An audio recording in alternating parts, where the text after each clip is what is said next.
Olá! Hoje eu vim aqui falar com vocês sobre um tema muito intrigante e também muito doloroso. Eu vim falar sobre a tentativa de autoextermínio ou suicídio. Vou falar dentro de uma perspectiva sistêmica. Até aqui nós temos falado muito de sistema considerando a família, né, como um sistema que compõe o conjunto dos vários sistemas da vida. Mas nós temos que entender que a família é um microsistema dentro de um macrosistema chamado sociedade, de um metasistema chamado vida. E quando nós olhamos nessa perspectiva, o indivíduo ele tem um papel dentro da família e também dentro da sociedade e também no desenvolvimento do que nós chamamos que é esse metasistema que é a vida. A família se responsabiliza pelo desenvolvimento dos indivíduos, e isso para garantir que a sociedade tenha indivíduos saudáveis e indivíduos que possam contribuir de uma forma importante e significativa para o desenvolvimento também da sociedade. Quando os interesses do indivíduo eles são mais valorizados que os interesses do grupo, nós começamos a viver num ambiente de desequilíbrios, né? E nessa perspectiva, a sociedade deve se responsabilizar pela sua organização, ou seja, criar ordem, regras, um conjunto de normas de comportamentos que podem ser aceitáveis ou não e aqueles que podem ser discutíveis ou não dentro do conjunto, do todo. Sempre que o interesse de um individual se sobrepõe ao interesse do grupo ou coloca o grupo em risco, este indivíduo ele é sacrificado no sentido de ser colocado de lado ou ele corre o risco de perder o pertencimento a esse grupo maior que é o grupo social.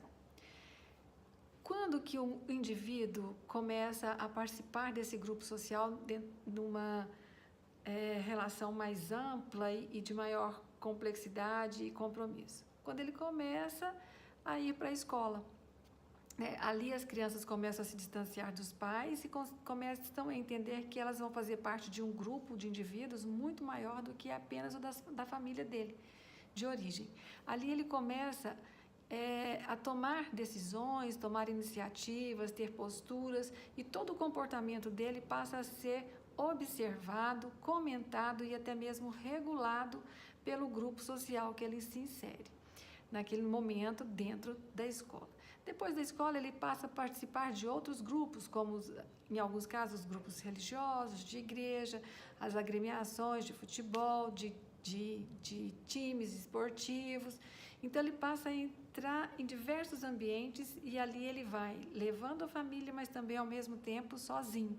Ele se representa naquele lugar e leva o conjunto da família dele. Então, a responsabilidade dele, naquele momento, ela fica um pouco mais complexa, porque ele não fala mais por si só. Ele fala em nome de um grupo, aquele grupo familiar, dentro desse grupo extenso. E a família passa a exigir dele que este comportamento ali naquele lugar seja tomado por uma responsabilidade também com o seu grupo de origem. Então, são muitas exigências. A criança começa a experimentar isso ainda muito nova, né? Cada dia mais cedo. Houve um tempo em que as crianças começavam a sua vida escolar, essa vida social mais extensa aos 7 anos de idade. Hoje uma criança começa essa prática praticamente após a amamentação, quando ela começa a frequentar os berçários, né? Aqueles locais que cuidam das crianças enquanto as mães e os pais trabalham, né? E prestam seu serviço na sociedade. Então, desde muito cedo, eles têm que responder a algumas expectativas. Eles têm que atender aquela necessidade do grupo, ali onde ele está sendo cuidado, e ao mesmo tempo ele vai aprendendo mecanismos próprios para sobreviver. Então, esse sentimento de estar só, né, passa a fazer parte do cotidiano dele muito cedo. No momento em que ele não tem ainda um repertório de recursos para se manifestar, né? Ele não tem sequer um vocabulário pronto para nomear os sentimentos e as necessidades essenciais que ele tem. Então, ele passa a criar, por conta própria, alguns padrões comportamentais. Cada vez mais ele vai sendo exigido, né? E cada vez mais ele passa a ter respostas individualizadas. Cada vez que ele passa por esse comportamento, ele cria um sentimento de abandono e de solidão e ele vai ficando cada vez mais dentro de um mundo que é aquele que ele consegue fazer. Se nós considerarmos que a realidade não passa de uma ilusão que a nossa mente consegue criar e consegue decodificar, significar, né, para a partir dela nós nos movermos em direção a algo, nós vamos entender que as crianças têm criado cada vez mais um mundo que é só delas. Ainda dentro dessa perspectiva, elas sofrem os efeitos depois na vida acadêmica delas, né? Até aqui nós estamos falando de crianças que são colocadas num ambiente de cuidado e proteção, ainda muito pequenas, depois para as escolas, e ali cada vez mais elas vão alcançando um nível maior, um padrão diferente de comportamento. Quando elas são inseridas na escola formal, elas são submetidas a um conjunto de comportamentos ditados pela LDB, né, que são as diretrizes de base que regulam a educação no nosso país em nível nacional.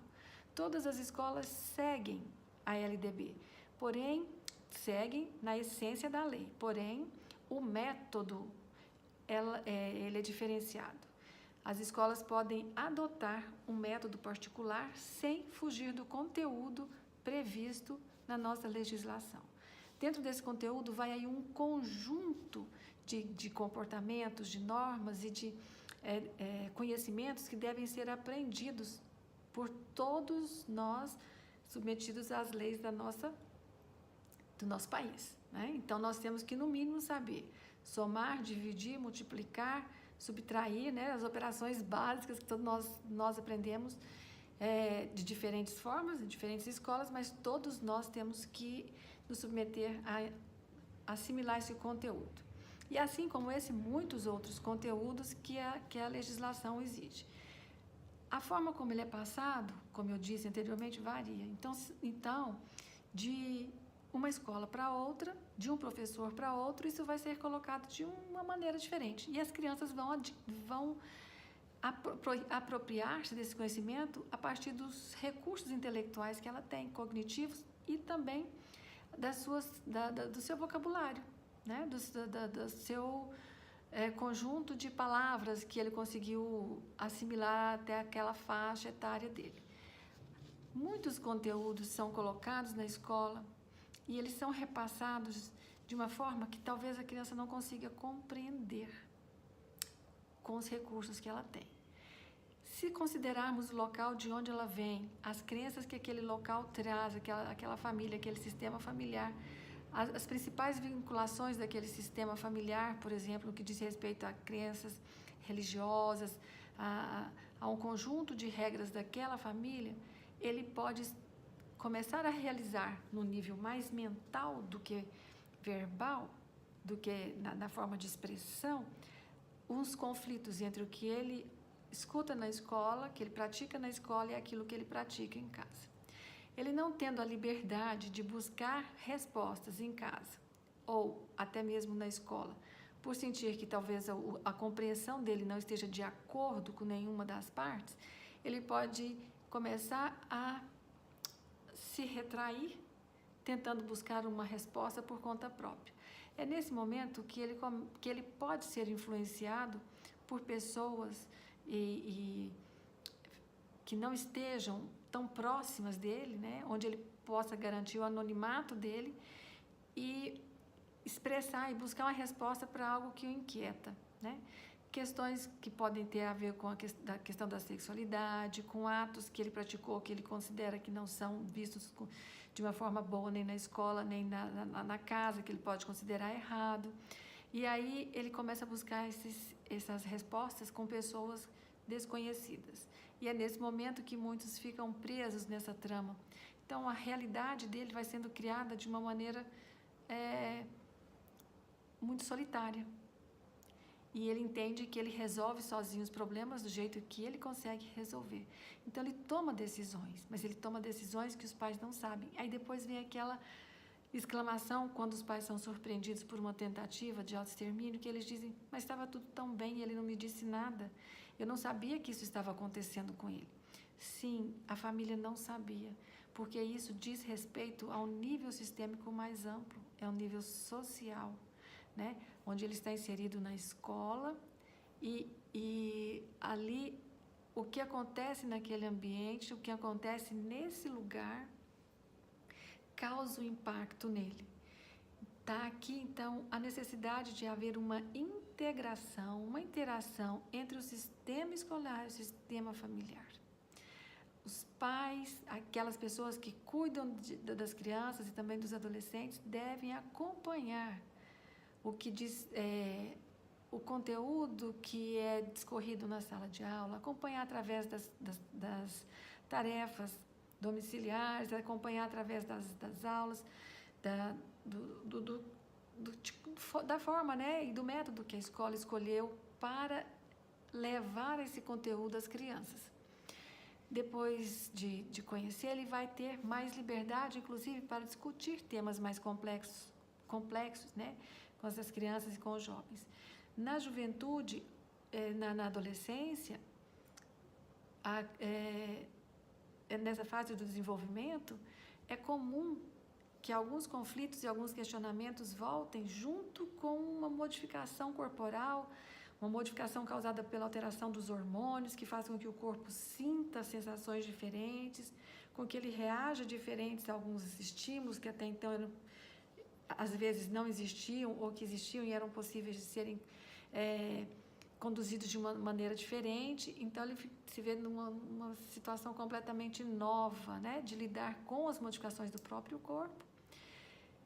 E ali ele não entende bem como lidar com o sentimento de raiva, com o sentimento de angústia, com o sentimento de desprezo, de tristeza, e ele começa mais uma vez a lidar com isso de forma solitária. Da mesma forma que ele lidou lá atrás, ele está lidando aqui. Quando isso chega num nível assim, mais avançado, em que ele se sente chamado a tomar uma decisão sobre algum assunto, um tema mais difícil, ele pode entrar num profundo sofrimento. E o sofrimento pode ser tanto que ele começa a expressar isso no corpo, para que alguém possa ver. Então, acontecem algumas situações em que os pais começam a perceber as crianças e adolescentes se automutilando, porque ele não consegue transcrever essa dor que é emocional numa dor física. Ele não tem uma palavra, ele não tem uma ferramenta, um instrumento para decodificar essa dor. O que ele sente é essa dor física, né? Que é quando ele começa, então, a fazer tomar essas medidas mais dolorosas, né? Contra si mesmo.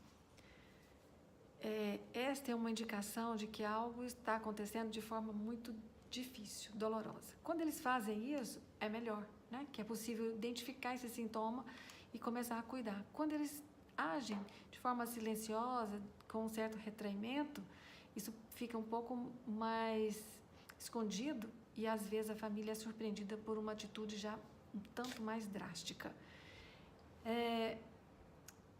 Também é preciso prestar atenção em comportamentos, né, que eles vão emitindo de distanciamento dos pais e aproximação de alguns grupos, grupos de amigos, alguns grupos na internet, pessoas que de alguma forma entendendo esse desenvolvimento do ser humano nessa fase da vida, ele começa a atrair atenção por aquilo que chama a atenção de verdade deles, né?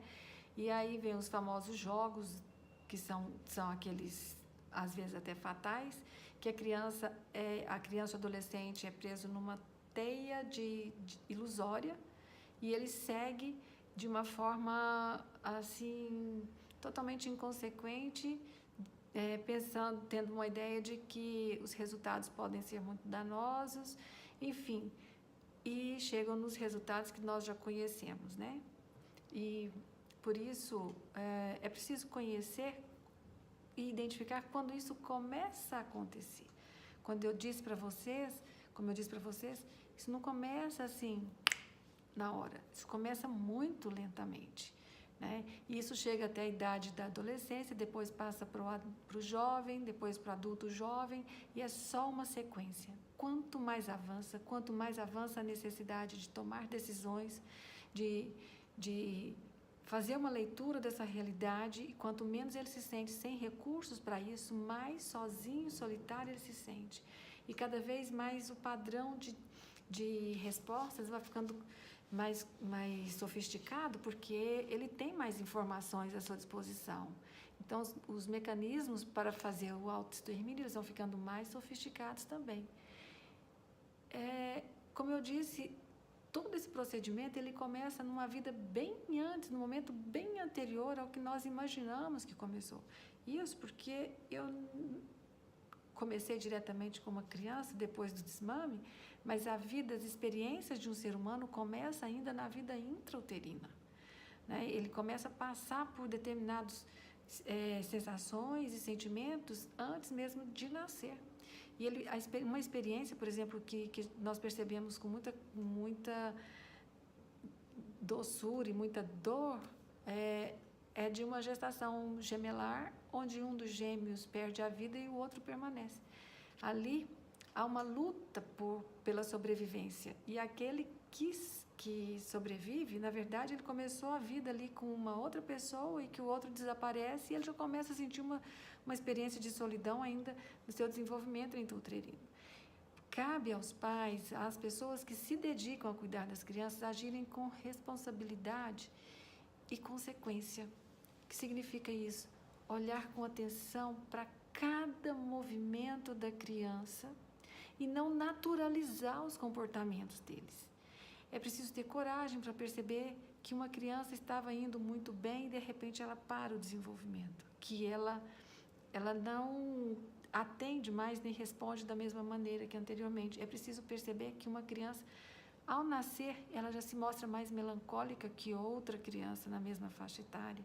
É preciso olhar de forma bem corajosa. Na adolescência, então, é preciso se identificar o mais precocemente esses sinais mais requintados, né? De demonstrar os sentimentos de sofrimento, de angústia, isolamento, como, por exemplo, esse da automutilação. São sintomas, são manifestações que devem ser tratadas com cuidado. E, como eu disse, isso não cabe mais só à família, não. Cabe a toda a sociedade, cabe a todos nós que estamos envolvidos com o desenvolvimento da vida, do mundo, das pessoas, identificarmos isso o quanto antes. E, de uma forma muito respeitosa, mas corajosa, alertarmos os responsáveis pela criança pelo que está acontecendo. É preciso ter responsabilidade de também tomarmos decisões, porque o que nós encontramos na vida profissional são adultos também que não conseguiram fazer isso no seu desenvolvimento e que às vezes não tomam a decisão adequada na hora adequada. Eles se compadecem com o sentimento dos pais e tentam minimizar o efeito. Então, não é nem tudo, nem nada. É um meio termo, é a coragem de enxergar e de tomar a decisão, mesmo que seja a mais difícil, mas aquela que possa trazer um resultado mais eficiente, mais leve para todos. O suicídio é uma dor, é um choro, é um lamento da nossa sociedade. Quando crianças e jovens começam a fazer, a expressar, né, esse sentimento de isolamento, de solidão, de angústia, de desamparo, de não ter recursos, de não ter a quem recorrer, de não encontrar uma pessoa em quem ele possa perguntar e encontrar um acolhimento. O que nós podemos fazer de imediato com isso? Se alguém te procura e te faz uma pergunta, te relata algo assim, não desvaloriza, não tente fugir do assunto, dê a ele a oportunidade de falar, quebre o padrão, né?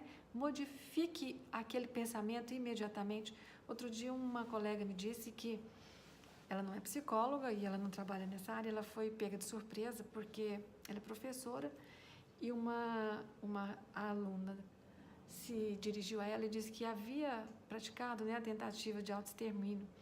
Ela disse que ficou tão surpresa, foi tão assim, impactada, ela não sabia o que fazer. Ela falou, nossa, eu tive uma resposta tão inadequada. Eu disse, que bom que não deu certo. Aí ela, nossa, como que eu fiz isso? Eu falei, que bacana, o que ela fez? Ela disse, ela começou a rir. Eu falei, é isso mesmo. Você quebrou um padrão de pensamento, você deu uma chacoalhada, a partir dali é possível você falar e demonstrar afeto, né? Acolhimento, e nesse movimento, que bom, e pega a pessoa e dá um abraço, e quebra um padrão, um modo de pensar, leva ela a agir de uma outra maneira, porque quando alguém relata isso para outra pessoa, ela está ali demonstrando para você muita confiança e uma tentativa de ser ouvida, né? Então, acolher e quebrar aquele padrão de sofrimento que ela chega, pode ajudar a desencadear ali uma boa conversa e te dar uma oportunidade de dizer coisas para aquela pessoa que talvez tragam de volta uma motivação. E às vezes um insight assim, é possível eu conversar com alguém e ter alguma resposta satisfatória. Todos nós temos esta responsabilidade, não são só os profissionais qualificados, mas todos nós, enquanto seres humanos empáticos, que temos sentimentos de amor, de bem-querer pelo outro, que desejamos o bem a ele, nós temos o dever de fazer isso por aqueles que precisam, né? E que nos procuram para solicitar esse tipo de ajuda. Portanto, gente, quando nós falamos de suicídio, nós estamos falando na infância e na adolescência e na juventude, nós estamos falando no nível sistêmico mais amplo, mais complexo, em que uma sociedade chora, em que seus jovens choram e demonstram claramente com esse sintoma que eles não têm a quem recorrer, né? Eles estão sem perspectiva, estão sem motivação, sem sentido e não conseguem encontrar isso em algum lugar ou em uma pessoa. Eu conheço algumas pessoas, colegas meus, professores, que têm uma habilidade magnífica de fazer com que os jovens se engajem numa proposta de trabalho, de motivação, de alegria, né? De trabalhar, de aprender com uma alegria fenomenal. Os professores têm que, antes de levarem um conteúdo e cumprirem com o conteúdo de matérias dentro da sala de aula, eles precisam despertar o potencial humano que existe em cada criança. Descobrir o talento deles, revelar esse talento para os alunos. Eu digo na minha sala de aula que mais que professora que falo para eles sobre psicologia da saúde ou qualquer outro tema que a gente tem que falar na sala de aula, que são tantos e variados, né? A função do professor é despertar no aluno essa motivação, sabe, esse desejo de ir atrás, de querer, de achar, de se sentir parte, pertencendo a algo, a um lugar. E não é possível seguir numa sala de aula com um grupo de alunos sem identificar o talento deles. E quando você revela, eles falam, eu faço isso? Você faz isso maravilhosamente. Talvez ele nem faça tão bem aquilo que eu ensine lá, né? Que eu tento despertar para eles. Mas eles fazem coisas maravilosas, né? E eu já cheguei na sala de aula e um aluno desenhou um carro maravilhoso na lousa. Eu cheguei e fiquei encantada. Ele é um artista. Ele estava lá fazendo um curso comigo que não era esse, né? De artes. Mas ele revelou um talento maravilhoso que ele pode colocar a serviço daquela profissão que ele estava escolhendo. É isso, gente. Professor, antes de qualquer coisa, tenha empatia e revele cada vez mais o talento dos seus alunos. Se preocupem tanto com o que eles fazem de erros dentro daquilo que está proposto dentro da matéria, do material didático, mas aquilo que ele acerta no potencial humano que ele tem. Nós precisamos ensinar como que esse corpo funciona, quais são as potencialidades dele, como que ele pode sentir alegria, como que ele pode sentir raiva, quanto que ele pode pular, quanto ele pode dançar, quanto ele pode fazer, o quanto eu posso explorar o mundo com o meu corpo, com as habilidades que ele tem. E se eu tenho algumas habilidades melhores que o meu colega, eu preciso desenvolver as minhas e ele precisa desenvolver a deles. Eu não tenho que concorrer com ele, eu preciso tê-lo como alguém que, assim como eu, está num processo evolutivo e de desenvolvimento. Então, pode ser que com a minha habilidade eu ajude a desenvolver a dele. Se isso não der, é preciso que cada um reconheça, no mínimo, qual o potencial que ele tem. E isso eu vejo que está perdido, né? Tanto as famílias quanto as escolas têm uma dificuldade de reconhecer o potencial da criança e do adolescente, do jovem, do adulto jovem, porque eles são muito cobrados a repetir aquilo que as leis de diretrizes e bases trazem no currículo, né? Se isso tem que ser atendido, eu concordo que precisa, mas precisava ter na nossa LDB algo que exigisse o desenvolvimento do potencial humano, de revelar talentos, de revelar as melhores habilidades e qualidades. A pessoa que conhece isso em si mesma não tem desejo de autoexterminar com a sua vida, porque ele tem desejo de brincar com esse potencial que ele tem, de se divertir com esse potencial.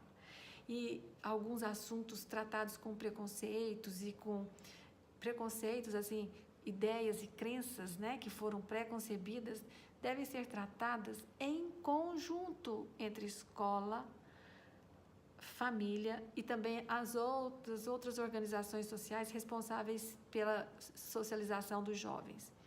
Então, quando nós falarmos de sexualidade, nós temos que estar muito ligados, né? A escola precisa informar os pais de como eles vão falar isso.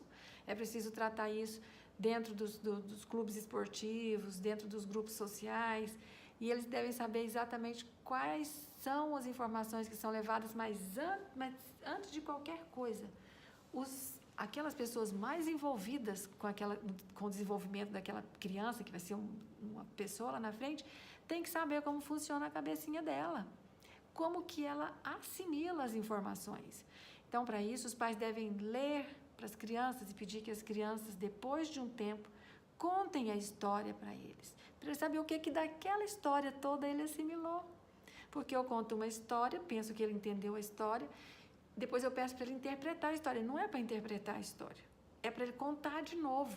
Eu preciso saber o que ele ouviu. E ali dentro daquela, se ele muda uma palavra ou outra, isso não é tão importante, mas ele consegue manter a essência do que foi dito. Aquilo que eu estou dizendo está entrando de uma forma compreensível para ele ou não? Todos nós entendemos que sim, mas não é bem assim que acontece. Então, dentro de uma sala de aula, a compreensão é diferente. O pai e aquela pessoa que está mais próxima à criança deve saber disso e informar. E eu vou dizer para vocês com uma experiência de professora de alunos universitários.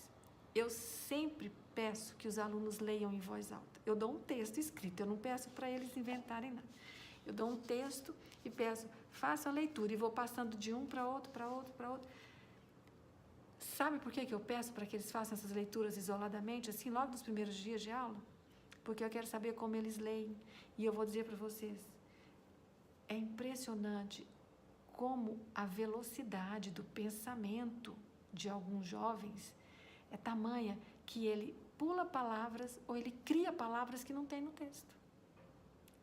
E é verdade, eles são adolescentes entrando adolescentes que eu pego meninos lá do começo do período, né, do começo do curso, depois eu pego lá no final, e a velocidade que nossa mente funciona hoje é impressionante. Eles leem pulando inúmeras palavras, e o mais grave, eles trocam palavras, que aí muda toda a compreensão do texto. Depois, como que eles vão compreender o que foi dito se eles trocaram as palavras? E não trocaram por sinônimos, trocam por palavras. De onde surgiu essa palavra, né? Eu faço isso porque eu preciso conhecer o pensamento deles antes de começar a conversar com eles. Antes de começar a falar aquilo que o meu programa diz que eu devo apresentar. Entendem? Então, os pais devem fazer a mesma coisa com as crianças, os professores devem fazer a mesma coisa, as escolas de nível médio devem fazer a mesma coisa com os jovens. Esse modelo cheio de conteúdos e exigências, ele, antes de qualquer coisa, ele tem que conhecer como funciona o pensamento daquela pessoa que está recebendo a informação. Tá certo? Bom, eu queria falar sobre isso com vocês, dizendo que é um tema complexo, é doloroso, mas que tem saída para ele sim. Fica aqui essa observação e para vocês, né, um tema para a gente refletir e depois para discutirmos um pouco mais e nós chegarmos a mais conclusões. Pensem sobre isso, deixem os pensamentos fluírem E veja se você também, agora, nesses dias, nesses momentos, você também não passou de uma forma um pouco rápida por alguém que estava precisando também de apenas ser ouvido, tá bom? Um abraço para vocês aí, daqui a pouco tem mais.